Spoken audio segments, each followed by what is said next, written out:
কৃতজ্ঞতা জানাতে চাই আমাদের ক্ষত্রিয় সমাজের সাধারণ সম্পাদক নৃপেন্দ্রনাথ দাস রায়বাবুকে, এই উত্তরাঞ্চলের ক্ষত্রিয়দেরকে আপনারা খাদ্য নিজ ক্ষত্রিয়রা রাষ্ট্র শাসন করেছে, ক্ষত্রিয়রা পৃথিবীকে ভগবান শ্রীকৃষ্ণ শ্রীরামের মতো আরাধ্যকে জন্ম দিয়েছে। আপনারা দুর্বল হবেন না, ঐক্যবদ্ধভাবে অবিভক্ত একটি সমাজের দ্বারা প্রতিরোধ আন্দোলন করে তুলুন। আমরা যেখানে সমাবেশ হবে সকলে যোগদান করুন এবং সুশৃঙ্খলায়িতভাবে আমাদের এই চলমান আন্দোলনকে বজায় রাখুন।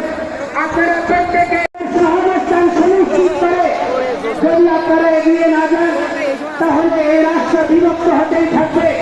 আমি অনুরোধ করব বাংলাদেশের স্বাধীনতার সময় থেকে এবং স্বাধীনতার পূর্ববর্তী হোসেন শহীদ সোহরাওয়ার্দী, মাওলানা ভাসানী, শের বাংলাকে ফজলুল হক, শেখ মুজিবুর রহমান, জিয়াউর রহমান থেকে শুরু করে সমস্ত ইতিহাস বীরদেরকে যথাযোগ্য মর্যাদা প্রদান করে একটি সংঘবদ্ধ এবং সুশৃঙ্খলায়িত ইতিহাসের দ্বারা একটা জাতি রাষ্ট্র নির্মাণ আবশ্যক।